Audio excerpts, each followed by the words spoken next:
ಮಂಡ್ಯ ಜಿಲ್ಲೆಯ ನಾಗಮಂಗಲ ತಾಲೂಕಿನ ಜಿ ಬೊಮ್ಮನಹಳ್ಳಿ ಗ್ರಾಮದಲ್ಲಿ ಚಾಕು ತೋರಿಸಿದಂತಹ ವ್ಯಕ್ತಿಗೆ ಕಂಬಕ್ಕೆ ಕಟ್ಟಿ ಹೆಗ್ಗಾಮುಗ್ಗಾ ಥಳಿಸಿರುವಂತಹ ಪ್ರಕರಣ ಇದೀಗ ಹೊರಬಿದ್ದಿದೆ. ಹೌದು, ಗ್ರಾಮದ ನಾಗೇಶ್ ಎಂಬ ವ್ಯಕ್ತಿ ಹಣಕಾಸು ವಿಚಾರದಲ್ಲಿ ಚಲುವೇಶ್ಗೆ ಚಾಕು ತೋರಿಸಿದ ಆರೋಪ ಕೇಳಿ ಬಂದಿತ್ತು.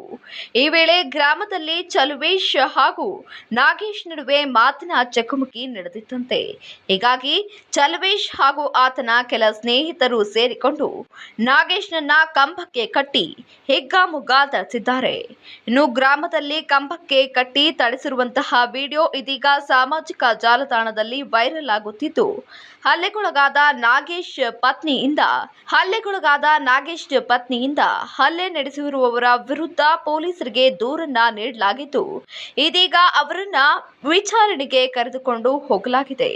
ಇನ್ನು ನಾಗಮಂಗಲದ ಗ್ರಾಮಾಂತರ ಪೊಲೀಸ್ ಠಾಣಾ ವ್ಯಾಪ್ತಿಯಲ್ಲಿ ಪ್ರಕರಣವನ್ನ ದಾಖಲು ಮಾಡಿಕೊಳ್ಳಲಾಗಿದೆ.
ಅವರಿಬ್ಬರು ಮೋಸ ಮಾಡ್ಕೋದೆ ಬಡಿ